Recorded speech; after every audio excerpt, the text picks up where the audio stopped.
I thought you were going like risky business or some joke in there. That's not me. Diane Lane has finally opened up about 7 actors who left a real mark on her. 7 names she's never discussed quite like this before. She didn't spill details, and she didn't start drama. But what she did say was just enough to make people lean in and wonder what really happened behind the scenes. Join us as we reveal the 7 actors Diane Lane finally admits she wanted to sleep with, and why she chose now to say it. Richard Gere. You can't work with Richard and not talk about chemistry. That is how Diane Lane thinks of Richard Gere, and it is clear that this is not a casual line for her. When she talks about him, her whole energy changes, her voice slows down, her words feel careful. She always comes back to his eyes. To her, there is a kind of stillness in his gaze that changes a room. He does not have to raise his voice or move around to get attention. People notice him even when he is quiet. Diane remembers how he could walk onto a set and the mood would shift. He did not push for control, but it was there anyway. It showed in the way people watched him, waited for his reaction, and followed his timing. She calls it quiet dominance. It was not about ego. It was about presence. When he looked at her during a scene, she felt completely seen. And that stirred something deep, both as an actor and as a woman. She felt safe and challenged at the same time. Safe because he knew his craft and gave her space. Challenged because every look demanded a real response. Nothing fake worked with him. For Diane, it all truly started with Unfaithful. Before the cameras rolled, before the heavy scenes, there was a simple table read. Just actors, a script, and a quiet room. She thought it would be another workday. Then Richard looked at her, not as a star greeting a co-star, but as a man stepping into a very raw story with her. She has said that in that moment, she lost her place on the page. That small slip meant a lot. Diane is a professional. She knows her lines. She shows up ready. So when a single look from Richard was enough to break her focus, she understood something important. This was not going to be just another movie. The script suddenly felt more dangerous, more real. Her idea that Unfaithful would be a simple love story disappeared. Instead, she understood that this film would ask her to open up in ways she had not expected.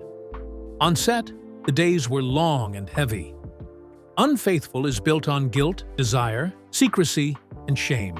Those feelings are not easy to turn on and off. Diane and Richard spent hours moving through emotional extremes. They went from anger to longing, from distance to closeness, sometimes in a single scene. That kind of work wears on you.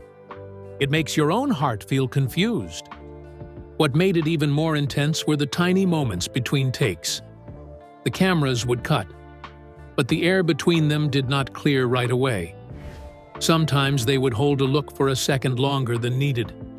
Sometimes they would share a small smile that said, "We are okay. We are just acting," even when their hearts were still racing from the scene. Those micro moments blurred the line between character and self. They did not cross any lines in real life, but they walked very close to that edge for the sake of the story. Diane has spoken about a dance that happens when chemistry is real. With Richard, that dance was always there. A glance, a pause, a breath held for just a little longer. It was a rhythm that did not need words. She did not have to ask, "Are we okay in this scene?" She could feel it in the way he shifted his weight, in how he took a step closer or further away. Their bodies understood each other's language, and that made every scene feel alive. By the time they reunited for Nights in Rodanthe, years had passed. They had both lived through more life, more roles, and more stories. Often, when actors meet again after a long time, there is an awkward stage. People change. They carry new worries, new scars. But for Diane and Richard, that was not the case. She has said that being with him again felt like picking up a conversation in the middle. No need to start over. No need to warm up. The trust was still there. Diane has used one clear phrase to describe working with Richard. Standing next to a warm fire, you don't mean to get close, but it pulls you in. For her, that sentence explains everything. His presence made her lean in without thinking about it. Not because she planned to, but because it felt natural. That gentle pull was part of why their chemistry worked so well. It made every touch, every look on screen feel earned rather than forced. And if this is how she talks about just one man on that list, you can guess how intense things get when she starts naming the rest. Kevin Costner. When Diane Lane talks about Kevin Costner, her focus is not on big speeches or dramatic gestures. She talks about his quiet, his stillness. To her, that is where his power lives. Kevin does not need to move around a lot or raise his voice to control a scene. He can stand in one place, listen, and somehow pull all the attention toward him. Diane notices this in the way he listens. When the camera is on someone else, he is still fully there. He watches, takes everything in, and waits. That silence is not empty. It is full of thought, feeling, and choice. She sees how this affects everyone around him. Other actors lean in more. They match his pace. They slow down too. And this gives the moment a deeper weight. His steadiness is another thing she admires. There is no rush in him. He does not push to make every second dramatic. Instead, he trusts that a scene can build slowly. He allows space for a pause, a breath, a look. Diane respects that emotional patience. It takes confidence to hold back when you know the audience is watching. Kevin is not afraid of a long beat of silence. He knows that sometimes that is when the truth of a character shows up the most clearly. On the film Let Him Go, Diane and Kevin spent long days together exploring grief, loss, and love. The story is heavy, but what she remembers most is how calm he was on set. While the scenes were intense, his energy was peaceful. She describes his presence on set as calm, grounded, and almost meditative. He was not loud between takes. He was not playing to the room. Instead, he moved with care. He knew his marks, his lines, and his emotional range, and he carried all of that without showing off. That quiet focus made it easier for her to go to difficult emotional places. She felt supported, not overwhelmed. Diane has said, "He can steal a scene by doing absolutely nothing." For her, this is not an exaggeration. She has seen him stand in the background of a frame, simply looking at another character, and still become the emotional anchor of the moment. It is not because he is trying to pull attention away. It is because he is fully present, even when he has no lines. His body, his face, and his eyes are all telling a story, even in stillness. Diane is very clear about what draws her in. Not loud bravado, but restraint. She has worked with many types of male co-stars over the years. Some are big and flashy, filling the room with energy and sound. That can be exciting. But what really fascinates her is the man who does less, not more. She once described working opposite him as playing chess with a storm cloud. In that line, you can hear both her respect and her curiosity. The chess part suggests strategy and thought. She knows he is making careful choices. The storm cloud part speaks to something powerful and unpredictable inside him, something that could break open at any time. That mix keeps her alert. Every scene with him feels alive because she never quite knows how he will show his emotion, only that it will feel real when he does. This kind of subtle masculinity, for Diane, is more compelling than loud confidence. It feels more human, more layered. She is drawn to men on screen who do not need to prove they are strong. They just are. And Kevin, in her eyes, is one of the clearest examples of that. There is no doubt that Diane and Kevin share real chemistry in Let Him Go.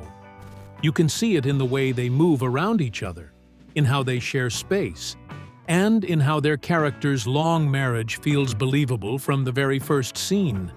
But beneath that chemistry, there is also something softer, deep respect. When Diane talks about Kevin, there is warmth in her voice. She does not gossip, and she does not overshare. Instead, she speaks with careful admiration. She appreciates his craft, his discipline, and his ability to hold complex emotion without making it feel forced. At the same time, you can sense a quiet hint of something more, an awareness that, in a different life, in a different world, their connection could have gone beyond the screen. She never says that anything happened, and she is clear about her boundaries. But she admits, in her own way, that there is a kind of wondering that stays with her. Not regret, exactly, but a small question in the back of the mind about what might have been if they were not just scene partners, but something more. That unspoken, maybe, is part of what makes their on-screen bond so strong. It feels lived in, mature, and real. For Diane, Kevin Costner is not just a co-star.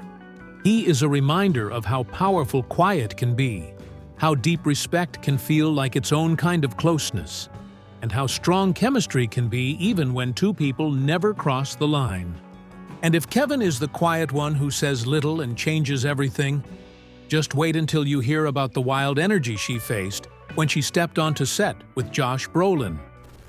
Josh Brolin.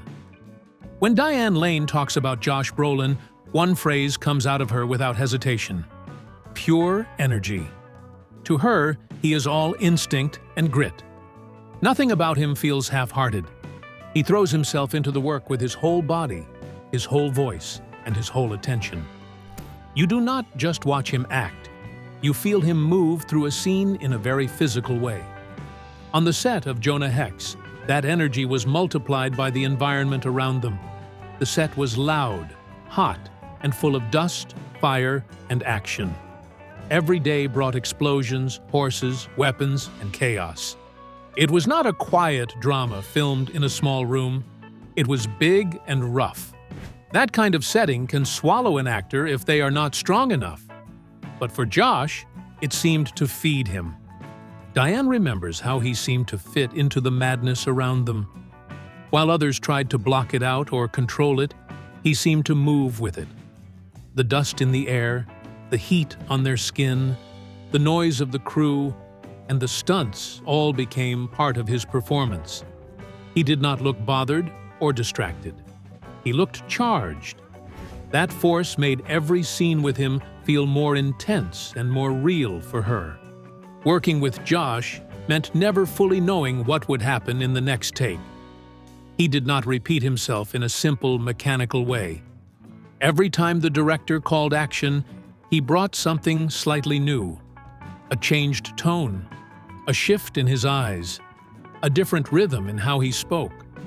Sometimes he would speed up, sometimes slow down, sometimes add a sharper edge to a line, and sometimes let it fall softer. For a co-star, this can be both thrilling and demanding. Diane could not simply rely on what he had done in the last take. She had to stay present and respond to what was happening in that exact moment.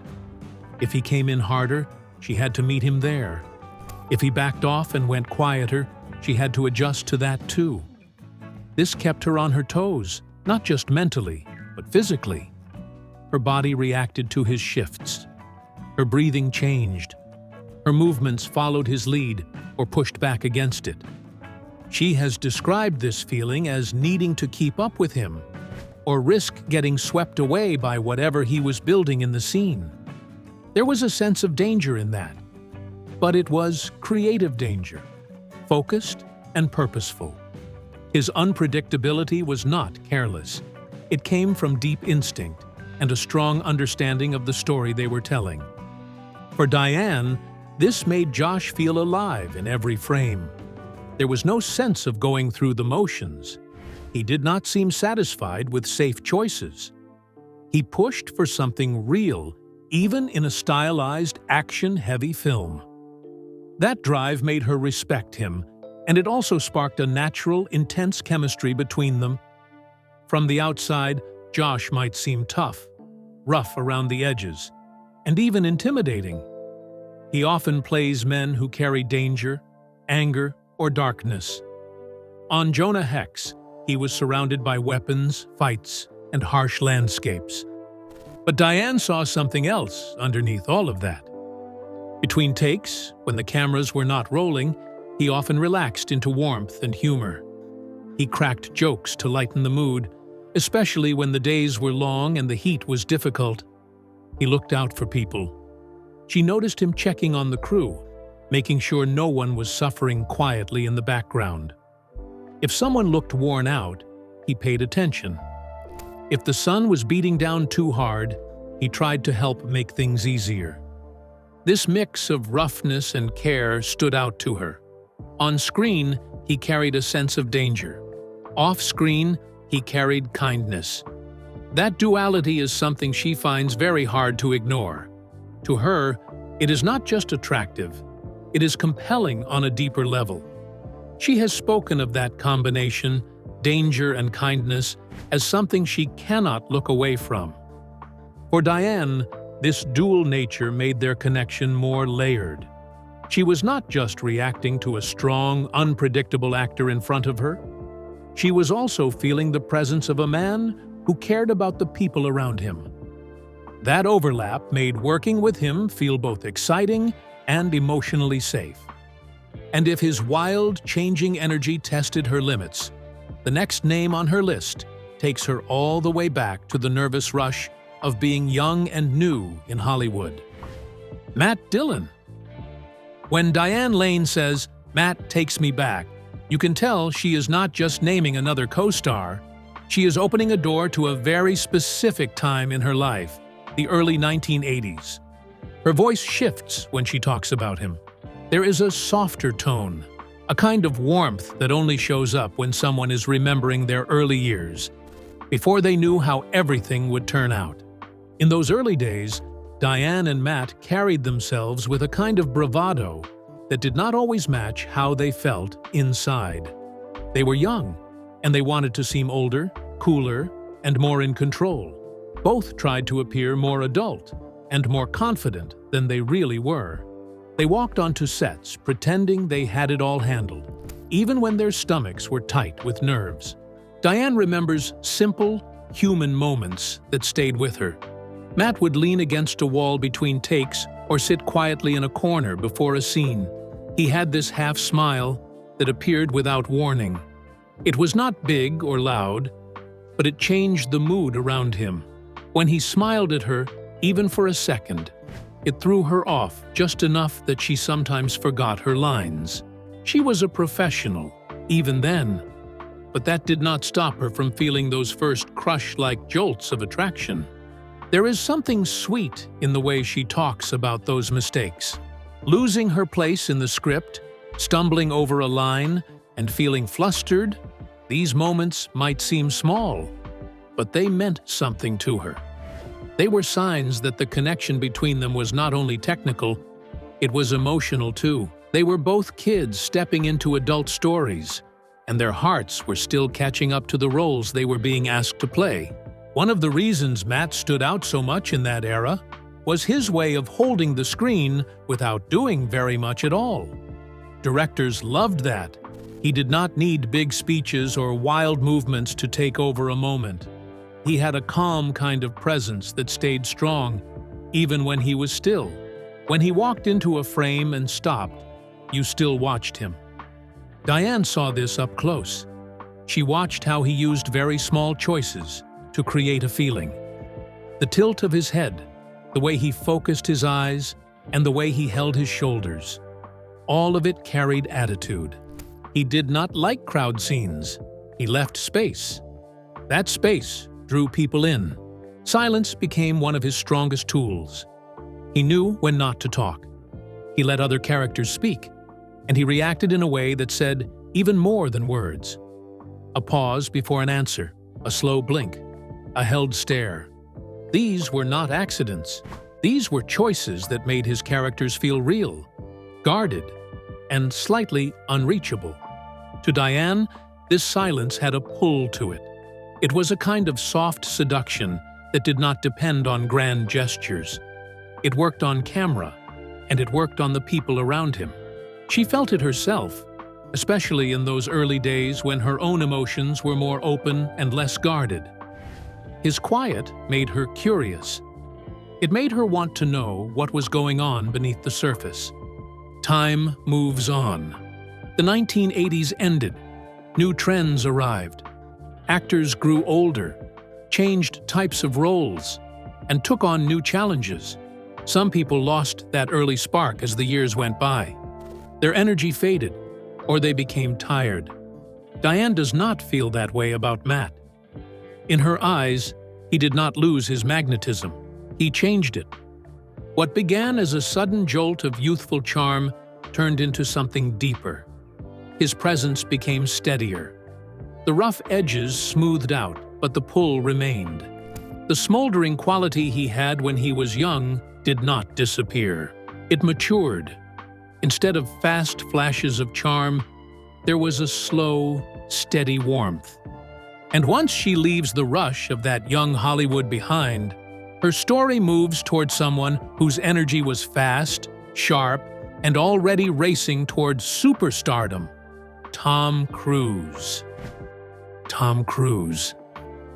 When Diane Lane remembers working around Tom Cruise in those early years, the first thing she talks about is his energy. Even before he walked onto a set, people were already aware of him. There was this buzz in the air whenever his name was on the call sheet. During the Outsiders era, he was not yet the huge global star he would become, but the drive was already clear. He was bright, intense, and full of restless ambition. Diane recalls that this period in Hollywood was full of young talent trying to break through. Tom stood out because he did not just want to be good, he wanted to be better every single day. There was a forward push in everything he did. He trained hard, studied hard, and seemed to always look for the next way to improve. For someone like Diane, who was also young and hungry, that kind of presence was impossible to ignore. You could feel he was going somewhere important, even if no one could fully see yet how far he would go.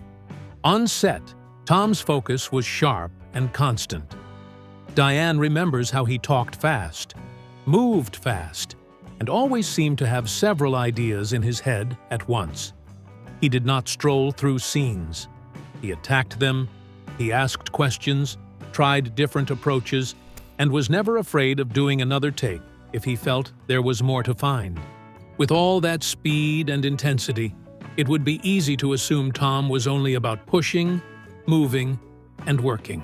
For Diane, the real surprise came when she realized how sincere he was on a personal level.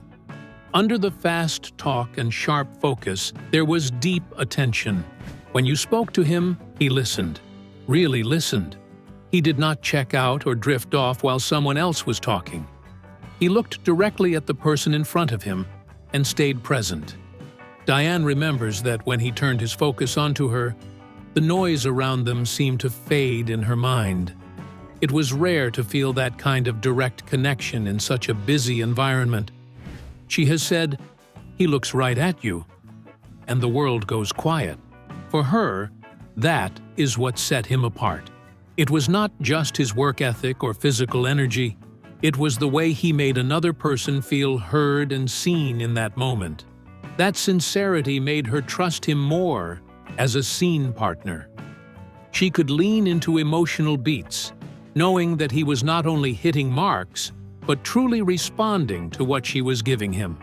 With Tom, Diane felt chemistry that never stood still. It was not quiet or slow. It moved. It raced.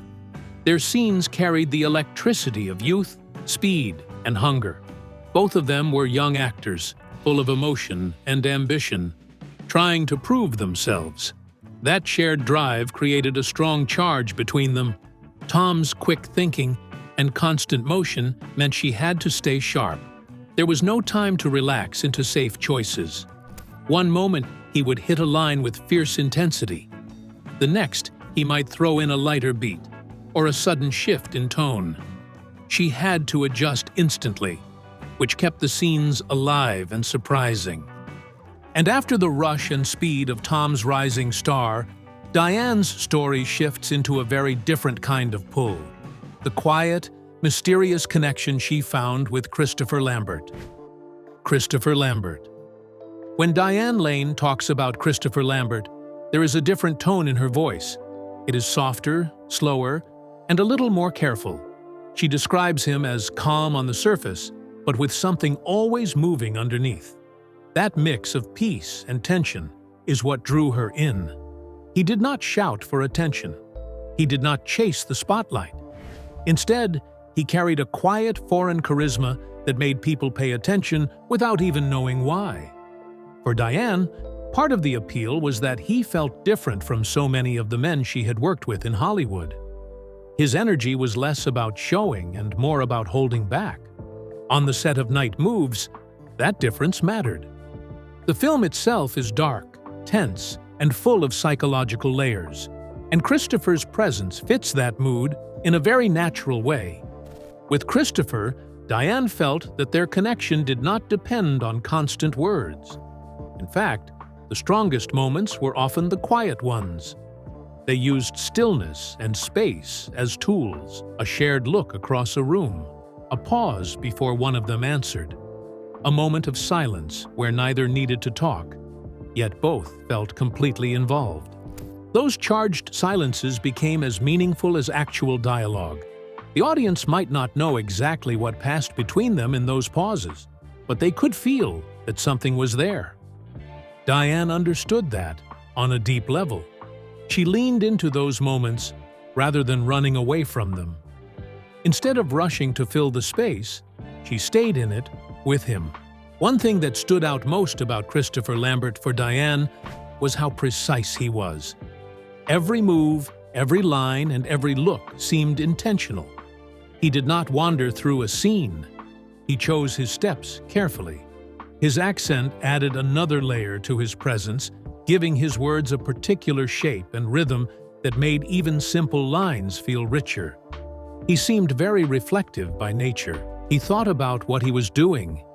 He did not rush into choices just to get through the day. Instead, he examined scenes, considered different approaches, and then settled on what felt honest. That care showed up in his work and in the way he interacted with her. At the same time, he was gentle. This did not mean weak or soft in a shallow way. It meant that he considered her feelings, her process, and the emotional weight of the material they were working with. He did not push her roughly into difficult scenes. He met her there with care. Diane once said that acting with Christopher Lambert felt like chess. For her, this was not just a clever line. It summed up the way their dynamic worked. He was always thinking a few moves ahead, shaping the scene with small choices that could change its direction. She had to stay alert, ready to answer each new move with one of her own. For Diane, Christopher Lambert will always stand for that mix of mystery and comfort, strategy and warmth, and stillness and hidden fire that she could never quite shake off.